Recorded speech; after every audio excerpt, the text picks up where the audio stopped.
तो आज का जो हमारा शेयर रहने जा रहा है वो है कोल इंडिया लिमिटेड। फ्राइडे के मार्केट में शेयर ने 7% का तेज़ी देखने को मिला एंड इस शेयर में फाइनली हमें एक अच्छा तेज़ी देखने को मिल रहा है बिकॉज शेयर मूव ही नहीं कर रहा था, एक ही लेवल्स पे अटक रहा था, लाइक लिटरली एक ही लेवल्स पे हाईएस्ट वाइज 1-1.5% पड़ता था, उसके बाद फिर 2% घट जाता था, ये वाला सीन हो रहा था। ठीक है, काफ़ी टाइम से एक लेवल्स पे अटका हुआ था। अगर आप इसके 6 महीने के देख लो तो 6 मंथ्स में वही हालत है। एक साल की बात कर ले तो एक साल ने शेयर ने कुछ भी नथिंग नथिंग एक ही लेवल्स पे अटक रहा था शेयर। ठीक है, फाइनली सब तोड़ के निकल चुका है शेयर।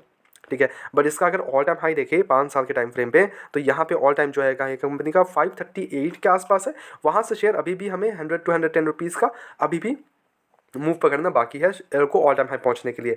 ठीक है, तो वो सारी चीज़ें हम चेकआउट करेंगे, क्या अब इस लेवल पे भी एंट्री की गुंजाइश है वो देखेंगे।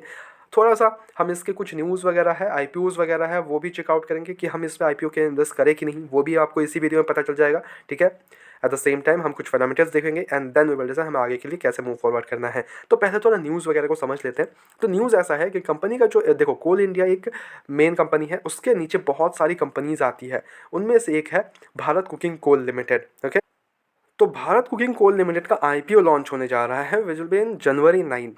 तो देखो जनवरी 9 को यहाँ पे भारत कुकिंग कोल का आईपीओ लॉन्च होने जा रहा है। इस न्यूज़ ने इस कंपनी को कोल इंडिया को लाइमलाइट में ले आया और लाइमलाइट में आते ही उसमें बाइंग आना इंटरेस्ट और जा गई कंपनीज की।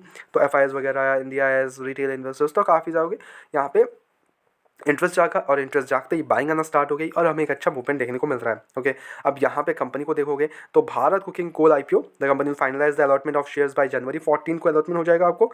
While cooking Bharat coal shares will be available for trading on BSE and NSE effective January 16। तो जनवरी 16 तक यहाँ पे आपको आप ट्रेड वगैरह कर सकते हो इस शेयर में भी, बीसीसीएल में भी। ठीक है, तो कोल इंडिया मेन कंपनी, उसके नीचे बीसीसीएल, काफ़ी सारी कंपनीज है, तो उनमें से भारत कुकिंग कोल का आईपीओ लॉन्च होने जा रहा है ऑन जनवरी 19। तो ये मोटा न्यूज़ है कंपनी की तरफ से। ठीक है, जिसके कारण कंपनी लाइमलाइट में आ गई फिर से। Okay, and at the same time the offer consist entirely offer for sale of 46.57 crore equity shares by promoter अपना माल खुद बेच रहे हैं कोल इंडिया। ठीक है, with no fresh issue component. Okay, तो ये मेन न्यूज़ हो गया आपका। तो अब देखो न्यूज़ बढ़िया है, no doubt in this, company बढ़िया है, वो हम चेकआउट करते हैं। ठीक है, अब फंडामेंटल एनालिसिस कर लेते हैं थोड़ा सा कंपनी के, उसके बाद हम डिसाइड करेंगे कि अब इस शेयर में हमें कैसे जाना है, क्या बीसीसीएल में हम इन्वेस्ट कर सकते हैं। बिकॉज देखो अगर मेन कंपनी अच्छी होगी तो ऑब्वियसली बात है सब्सिडीज तो बढ़िया होंगे ही।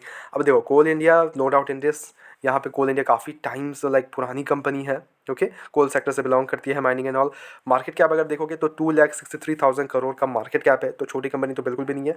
बट स्टिल स्टॉक का पी देख लो तो 8 के अराउंड है, लिटरली 8.45। हालांकि जो इंडस्ट्री पी है वो 15 के अराउंड है, तो अंडर वैल्यूड तो है share. Eight the same time जो इस पर मेरे को सबसे बढ़िया लगता है इस शेयर के बारे में, वो है इसका डिविडेंड यील्ड। भाई 6.19 का डिविडेंड यील्ड लेके बैठी है कंपनी, 6.19, ग्रेट। ठीक है, तो हर साल आप इन्वेस्ट तो करते ही करते हो इसको, एट द सेम टाइम आपको तो डिविडेंड तो मिलना ही मिलना है हर साल, बहुत ही बढ़िया डिविडेंड। ठीक है, जितना कभी कभी कंपनी रिटर्न नहीं बना देती थी, ये तो डिविडेंड दे देता अपना। ठीक है, R O C R O देखोगे तो बहुत ही बेहतरीन, आर ओ ई 38.9 है, आर ओ सी 48.0 है। डेप्थ जो है कंपनी के ऊपर वो काफ़ी कम है, 13,786 करोड़, विच मैक्स डेप्ट टू इक्विटी टू 0.13। तो बैलेंस शीट जाके देखोगे तो कंपनी के पास यहाँ पे रिजर्व्स मिल जाएंगे आपको 99,200 करोड़ के रिजर्व्स मिल जाएंगे आपको। तो बहुत ही बेहतरीन है रिजर्व्स भी इनके। ठीक है, और काफ़ी कंसिस्टेंटली इंक्रीज हो रहा है इनके रिजर्व्स। ओके, अब यहाँ पे आओगे तो कंपनी के जो ऑपरेटिंग मार्जिन है वो 30% पे ऑपरेट करती है, PG ratio 0.32, under value Petros को 4 के अराउंड है। बेहतरीन क्वार्टर रिजल्ट्स क्या ही देखना है इनके क्वार्टर रिजल्ट्स पे, बहुत ही बढ़िया हमें रिजल्ट्स देखने को मिलेंगे। बट सितंबर क्वार्टर के इनके जो रिजल्ट्स है वो थोड़े से हमें खट्टे हुए देखने को मिले कंपेयर टू प्रीवियस ईयर 2024 के। बट यहाँ पे जो नेट प्रॉफिट है आपका वो भी खट्टे हुए देखने को मिला, but they are in profitable, अच्छा खासा प्रॉफिटेबल कंपनी है, नो डाउट इन दिस। एंड कंसिस्टेंटली जो प्रॉफिट बनाती है कंपनी बहुत ही शानदार। ओके, अब यहाँ पे जो इन्वेस्टर्स का देखोगे तो यहाँ पे 63% की होल्डिंग अभी भी प्रमोटर्स के पास ही है, एफ की होल्डिंग 7.96, डी की होल्डिंग बहुत ज़्यादा इंक्रीज है, 22% अभी भी होल्ड करते हैं D and they are holding good amount of stakes. अब यहाँ पे पब्लिक के पास 5.98% का स्टेक है, गवर्नमेंट के पास 0.12। तो देखो कंपनी बढ़िया है, नो डाउट इन दिस। ठीक है, कोई डाउट ही नहीं इस पर। बट यहाँ पे जो रिजल्ट बेसिस पे देखो, आप अगर रिटर्न्स बनाने आ रहे हो कि आपको यहाँ से पैसा एकदम 4 to 5 टाइम 10 टाइम्स बना के देगा ये कंपनी, तो देखो ये थोड़ा सा मुश्किल बात है। हाँ हो जाएगा, आपको थोड़ा टाइम लगेगा। आपको अगर सडनली यहाँ पे कुछ पैसे उसे बनाने हैं तो देखो इसमें टाइम लगेगा इस शेयर में। बट डिविडेंड बेसिस पे एक अच्छा डिविडेंड शेयर आपको बोलूँगा तो ये है। कोल इंडिया, आपको डिविडेंड बहुत मिल जाएगा, बढ़िया एक फिक्स रिटर्न्स मिल जाएंगे आपको, इस पर कोई डाउट नहीं। साल का हाँ आप चाहते हो कि हाँ चलो मेरे को एक डिविडेंड परस्पेक्टिव से मैं एक शेयर में इन्वेस्ट करना चाहता हूँ, तो this is the share for you. This IOCL हो गए, BPCL, HPCL, eight the same time Hindustan zinc and all, तो ये सारी कंपनीज जो है माइनिंग एंड और रिलेटेड से, ये काफ़ी अच्छा खासा डिविडेंड प्रोवाइड कर देती है आपको। उनमें से coal India one of the best है, ओके। और हाई डिविडेंड यील्ड है कंपनी का भी। एट द सेम टाइम अब देखो BCCL जो आ रही है कंपनी, अब उसमें अगर IPO अलॉटमेंट चाहते हो तो वहाँ पे भी आप इन्वेस्ट कर सकते हो IPO के तहत, ठीक है। ऑब्वियसली कंपनी लाइमलाइट में आ चुकी है, अच्छी कंपनी से सब्सिडी कंपनी है, तो वहाँ पे भी आपको मूवमेंट्स देखने को मिलेंगे, तो IPO में जा सकते हो आप, कोई भी इशूज़ नहीं है, ठीक है। अब IPO का फुल एनालिसिस देखना चाहते हो तो कमेंट कर दो full analysis with the name BCCL, and आपको एनालिसिस मिल जाएगा अलग से वीडियो में, ठीक है।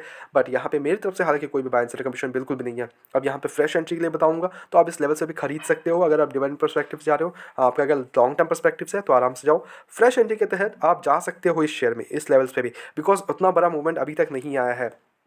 और जो टारगेट्स रख सकते हो आप, वो 500 के आसपास आप टारगेट्स रख सकते हो, वहाँ आपके पैसे बन जाएंगे, बिकॉज अभी मूवमेंट आना स्टार्ट हुआ है शेयर में, ठीक है। फ्राइडे को एक पहला मूवमेंट हमें देखने को मिला, अब इसके बाद जो है एक अच्छा और भी मूवमेंट्स देखने को मिल सकते हैं, थोड़ा सा वेट और आपको पैसा बन जाएगा इसमें, ठीक है। बट आपका एक लॉन्ग टर्म पर्सपेक्टिव, ये लॉन्ग टर्म पर्सपेक्टिव शेयर बहुत ही बढ़िया है। मेरी तरफ से कोई भी बाय एंड कमीशन बिल्कुल भी नहीं, ओनली सजेशन है, तो please take it as a suggestion. अपने एजुकेशन पर्पस के तौर पे वीडियो को देखो, go ahead do your own research as well and then make the investments. लाइन किसी भी विश्वास करके इन्वेस्टमेंट्स ना करें। ऐसे रेगुलर अपडेट्स के चैनल को सब्सक्राइब करो, वीडियो को लाइक करो, मिलते हैं नेक्स्ट वीडियोस में।